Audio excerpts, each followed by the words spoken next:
الحمد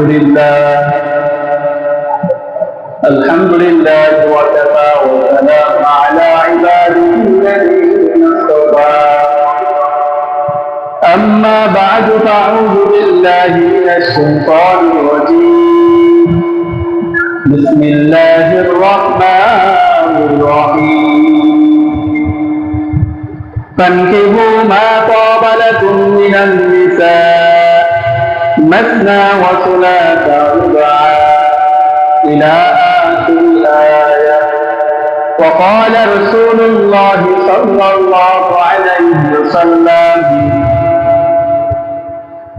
خيركم وخيركم لأهله وأنا خيركم لأهلي وإذا مات صاحبكم فادعوا أو كما قال عليه الصلاة والسلام. আলহামদুলিল্লাহ, আল্লাহ তাআলার কাছে আমরা সকলে শুকরিয়া আদায় করি যিনি আমাদেরকে সারাদিন দিনই একটি গুরুত্বপূর্ণ দরস এবং তাদরিসের মধ্যে আমরা থেকে ইলমে দ্বীন হাসিল করার পরে আমাদের সাপ্তাহিক সেমিনার, সাপ্তাহিক মূল্যবান একটি জলসায় উপস্থিত হতে পেরেছি। এই জন্যই মহান রব্বুল আলামিনের দরবারে আমরা সকলেই শুকরিয়া আদায় করি। আলহামদুলিল্লাহ। সম্মানিত উপস্থিতি, আজকে আমাদের আলোচ্য বিষয় হচ্ছে ইসলামে নারীদের মর্যাদা অধিকার প্রসঙ্গে আলোচনা। ইসলামে নারীদের মর্যাদা এবং অধিকার কতটুকু রয়েছে, এই বিষয়টি নেওয়ার একটা আমার উদ্দেশ্য আছে, যেটি হচ্ছে আপনারা সকলে অবগত আছেন যে কয়েকদিন আগে আমাদের বাংলাদেশে মাননীয় প্রধান উপদেষ্টা অন্তর্বর্তী সরকারের দায়িত্বে যিনি রয়েছেন, তেনার কাছে কিছু অশ্লীল নারী এবং কিছু ইসলাম বিদ্বেষ নারীবাদীরা আমাদের মুসলিম নারীদেরকে অলঙ্কৃত এবং লাঞ্ছিত করার জন্য তারা কিছু বিষয় অন্তর্বর্তী সরকারের কাছে পেশ করেছে। যে বিষয়টি আমরা শুনি খুবই দুঃখিত এবং মর্মাহতের মধ্যে আমরা রয়েছি, কারণ বাংলাদেশ 99% মুসলমানের দেশ। এই দেশের সংবিধানের প্রথমে লেখা আছে ইসলামী শাসন অনুযায়ী দেশ পরিচালিত। কিন্তু আমরা কি দেখতে পাই যে এই দেশে ইসলামী শাসন তো হয় না, বরঞ্চ যা আছে, যা মানুষ আদায় করে সেগুলোকে মানুষ নষ্ট করার জন্য, নারীদেরকে কলঙ্কিত করার জন্য কিছু লেখালেখি শুরু করে দিয়েছে। এই জন্য আমাদেরকে সর্বপ্রথম জানতে হবে যে নারীদের মর্যাদা এবং অধিকার কি দিয়েছিল ইসলাম। আমরা সর্বপ্রথম জানবো যে নারীদের পূর্ণাঙ্গ স্বাধীনতা ইসলাম দিয়েছে। যে পূর্ণাঙ্গ স্বাধীনতাটা হবে কোরআন এবং হাদিস অনুযায়ী, ইসলামী শরিয়া অনুযায়ী একটা নারীর পূর্ণাঙ্গ স্বাধীনতা দিয়েছে। পূর্ণাঙ্গ স্বাধীনতা সম্পর্কে জানতে হলে আমাদের প্রথমে 3টি পয়েন্ট নিয়ে আজকে আলোচনা করব। প্রথম আলোচনা হবে বিভিন্ন ধর্মে নারীদের অধিকার এবং মর্যাদা কিরকম ছিল। মুসলিম ছাড়া অন্যান্য ধর্মদের, হিন্দু, খ্রিস্টান, বৌদ্ধ, যারা যতগুলো ধর্মী রয়েছে, তাদের ধর্মে নারীদের যে একটা অধিকার এবং মর্যাদা রয়েছে সেটা কতটুকু পরিমাণ রয়েছে। দ্বিতীয় নম্বর পয়েন্টে আলোচনা হবে যে জাহিলিয়াতের যুগে, অর্থাৎ রাসূল দুনিয়াতে আসার আগের যুগে এই পৃথিবীতে নারীদের অধিকার এবং মর্যাদা কতটুকু ছিল। 3 নম্বরে আমাদের আলোচনা হবে আমাদের যেটা ইসলামের নারীদের অধিকার এবং মর্যাদা কতটুকু ইসলামে স্বাধীনতা দিয়েছে। এই বিষয় সম্পর্কে আমরা আজকের আলোচনার 3টি পয়েন্ট আমরা সাজিয়ে নিচ্ছি। প্রথম পয়েন্ট, বিভিন্ন ধর্মের নারীদের অধিকার এবং মর্যাদা। বিভিন্ন ধর্মে আমরা যদি হিন্দু ধর্মের দিকে তাকাই, তাহলে হিন্দু ধর্মে নারীদেরকে সাপ এবং বিষ্ণুর চাইতেও নিকৃষ্ট বলে তারা দাবি করে, যে একটা নারী সাপ এবং বিষ্ণুর চাইতে নিকৃষ্ট সে আর কিছু। তাদের কিতাবের মধ্যে স্পষ্ট লেখা। তাদের নারীদের অধিকার কেমন ছিল আমরা যদি দুই একটা জানি, যে হিন্দু ধর্মে নারীদের অধিকার একটা আছে, সেটা হচ্ছে যে স্বামী স্ত্রী উভয় একত্রে বৈশা খানা খেতে পারবে। এমনকি যদি কোনো স্বামী হিন্দু ধর্মের মধ্যে কোনো স্ত্রীকে তালাকও দিয়ে দেয়, তাহলে পরবর্তী সেই তালাক গর্হিত হবে। শুধু তাই নয়, হিন্দু ধর্মে এটা রয়েছে যে নারীরা কোনো বংশ থেকে কোনো অংশ জমি জমা কিছুই পাবে না। তার যখন বিবাহ হয়ে যাবে তখন সে তার স্বামীর কাছে থাকবে, স্বামীর অধিকার অনুযায়ী সে ভরণ করে থাকবে, কিন্তু তার ওয়ারিশ সূত্রে কোনো জমি জমা তাকে দেওয়া হবে। এটা আমাদের ইসলাম ধর্ম অনুযায়ী বৈষম্য। কেন? ইসলাম ধর্মে পূর্ণাঙ্গ স্বাধীনতা দিয়েছে, কিন্তু হিন্দু ধর্ম, বৌদ্ধ ধর্ম, যতগুলো ধর্ম আছে, একটা নারীকে নির্লজ্জ এবং বেহায়া তারা কথা বলে রেখেছে, কিন্তু ইসলাম এটাকে দেয় নাই। তাহলে আমরা জানতে পারলাম যে হিন্দু ধর্ম অন্যান্য ধর্মতে যে সমস্ত নারীরা আছে তাদের অধিকার একেবারে সংকীর্ণ, একেবারে সংকীর্ণ এবং নির্লজ্জের মতো বিষয়গুলো। 2 নম্বর পয়েন্ট নিয়ে আলোচনা। জাহেলিয়াতের যুগে যদি কোনো মেয়ে হতো কোনো পরিবারের মধ্যে, তাহলে পরিবার থেকে হুকুম করা হতো যে এই মেয়েকে উত্তপ্ত বালির মধ্যে পুঁতে রাখা হয়। সকলে বলে নাউজুবিল্লাহ।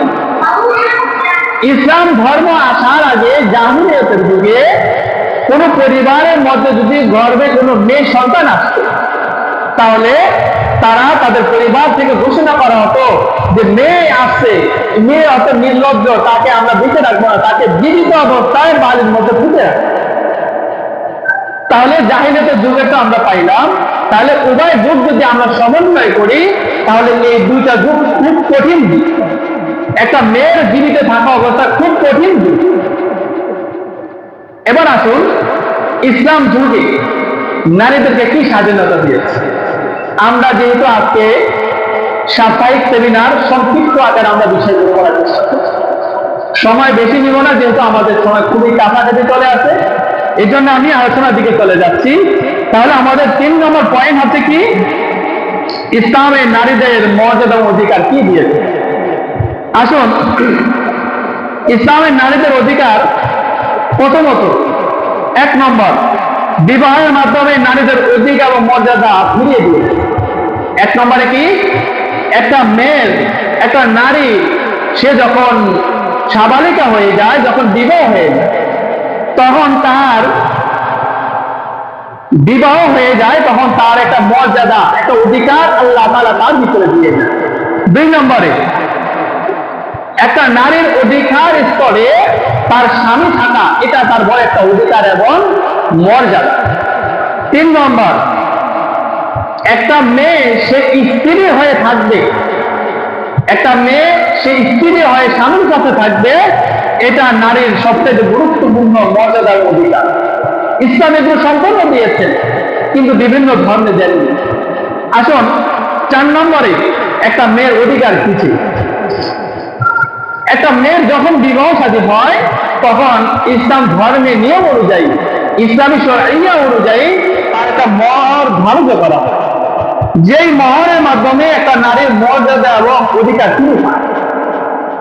5 নম্বর, একটা নারীর একটা অধিকার রয়েছে, শুধু স্বামীর কাছে কি এইভাবে থাকবে, একটা নারী স্বামীর কাছে থাকবে তো তার সাথে মেলামেশা করবে না, এটা।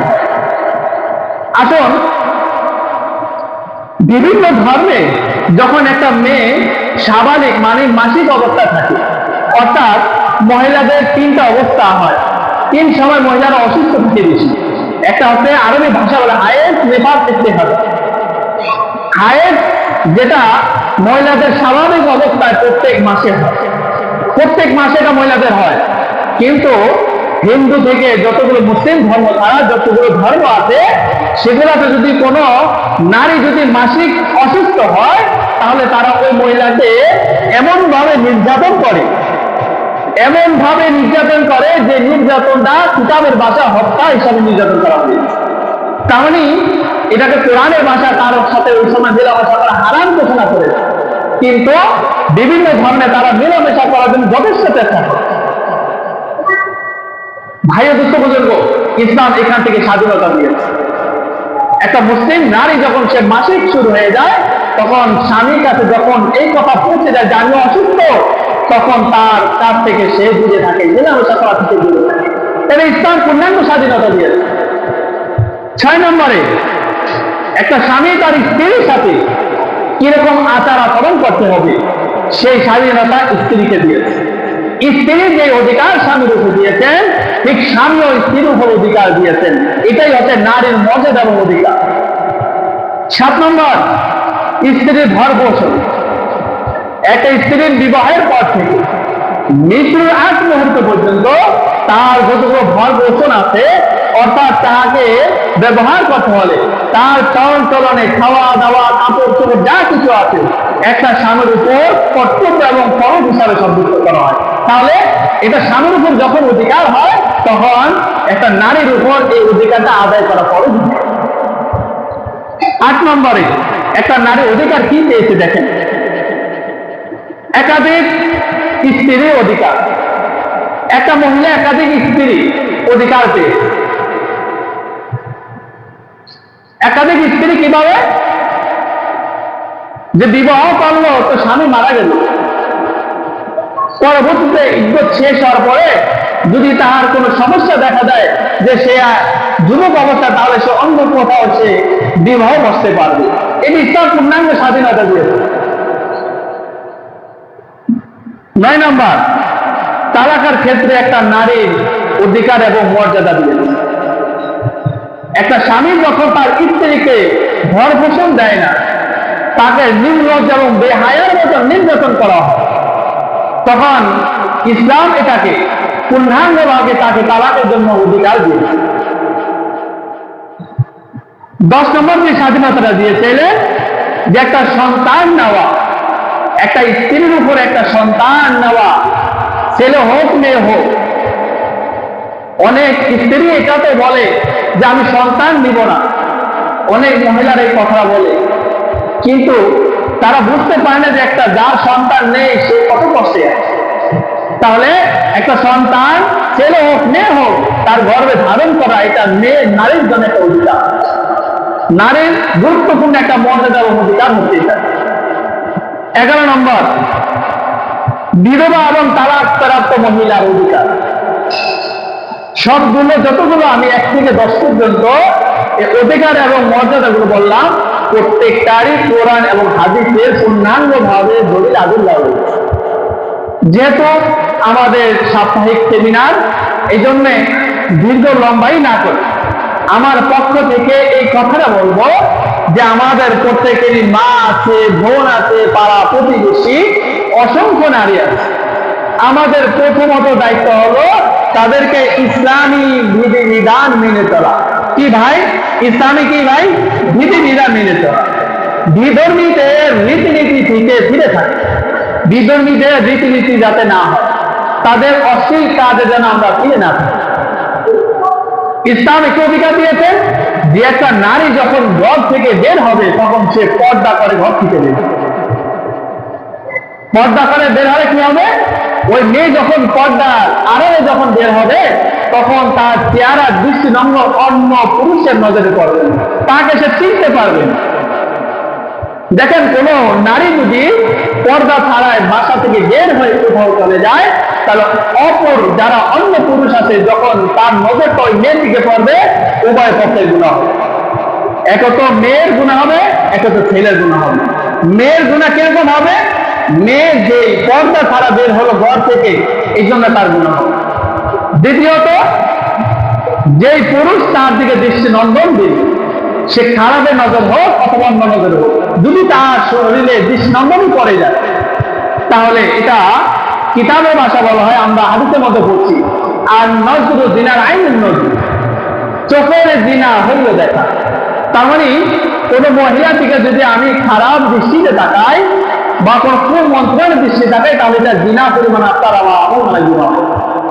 এই জন্য ভাইয়ের আমাদের সমাজের মধ্যে আমাদের মা আছে, বোন আছে, পাড়া প্রতিবেশী আছে, আমরা সকলকে আহ্বান করব ইসলামের পথে ফিরে আসি, বিধর্মীদের বিধিবিধান থেকে আমরা ফিরে যাই, ইসলামের পথে আসি, ইসলামের নিয়ম অনুযায়ী চলুন। একটা মা তার গর্ভ থেকে সন্তান বের হবে, সে যদি পর্দা ছাড়া বের হয়, ওই সন্তান ও ভবিষ্যতে সে পর্দা ছাড়া এলাকায় ঘোরাফেরা করে। ভাইয়া দোস্ত বলবো, আমরা একটা জিনিস লক্ষ্য করি, আমরা এখানে ছাত্র, আমাদের প্রত্যেকে একটা অধিকার রয়েছে, আমাদের প্রত্যেকে একটা অধিকার আছে। তার প্রথম অধিকার হচ্ছে আমাদের শিক্ষা এবং দীক্ষা। শিক্ষার পাশাপাশি দীক্ষা থাকা লাগে। শিক্ষা অর্জন করব, পাশাপাশি আমরা এটাকে সমাজের মধ্যে আমরা ছড়িয়ে ছিটিয়ে দিব। ছড়িয়ে ছিটিয়ে দেওয়ার নামই হচ্ছে দীক্ষা। এই জন্যে আমরা যে জ্ঞান শিখতে এসেছি, তারা বলে ইলমি ফারিদাতুন আলা কুল্লি মুসলিম, ইলমি দ্বীন শিক্ষা করা প্রত্যেকটা মুমিন বান্দাদের জন্য ফরজ। ইলমি দ্বীন শিক্ষা করব, পাশাপাশি আমরা তারা প্রতিবেশী সকলকে ইসলামের পথে আহ্বান আসার জন্য আমরা আহ্বান করব।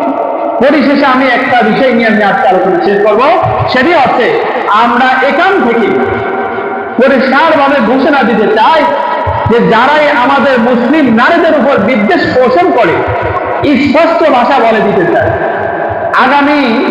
আগামীতে যদি কখনো নারীদের প্রতি কখনো বিদ্বেষ পোষণ করা হয়, একটা নারী যেভাবে চলতে চায়, সেভাবে ইসলামী নিয়ম অনুযায়ী চলতে চায়, তাকে যদি সেখান থেকে কোনো বিদ্বেষ পোষণ করে চালাতে চায়, আমরা স্পষ্ট ভাষায় বলে দিতে চাই, ওদের তসলিমা নাসরিনের মতো ভবিষ্যৎ খুব খারাপ হবে। কি ভাই, ঠিক না? এই জন্য তসলিমা নাসরিন অশ্লীলতা দেশে লিপ্ত। সে বাংলাদেশে নারীদের অধিকারকে সে খনন করেছিল। নারীদেরকে সে বলেছিল যে কোরআনের কোথায় আছে যে পর্দা পুশিটা চলতে হবে, ইসলামী শিক্ষা গ্রহণ করতে হবে। যখন সে একের পর এক নারী বিদ্বেষ ভাষণ গুলো দিচ্ছিল, তখন তৌহিদি জনতা, ইসলামী মুসলমানেরা তারা একযুগ হয়ে পশ্চিমা নাসরিনকে এই দেশ থেকে হটাতে বাধ্য হয়েছে। কি ভাই, ঠিক কিনা? এখানে আমরাও বলে দিতে চাই, অন্তর্বর্তী সরকারের কাছে যারাই আবেদন করেছিল, যারাই অশ্লীল কাজে লিপ্ত হয়ে আবার সেই দৌলতপুরের পতিতালয়ের মতো তারা শিক্ষা দীক্ষা করাতে চায়, আমরা স্পষ্ট ভাষা বলে দিতে চাই, আপনাদের উদ্দেশ্য থেকে আপনারা স্পষ্ট ফিরে আসছে। আপনাদের উদ্দেশ্য কখনই হাসিল হবে না। এই যদি আপনার উদ্দেশ্য আপনি হাসিল করতে চান, তাহলে পরিপূর্ণ ইসলামী শরিয়ার দিকে আপনি ফিরে আসুন। কি ভাই, ঠিক না? এজন্য ইসলামী নিয়ম নীতি, ন্যায় নীতি, শরিয়ার নিয়ম নীতি অনুযায়ী চলতে হলে আপনার আমাকে ফিরে আসতে হবে।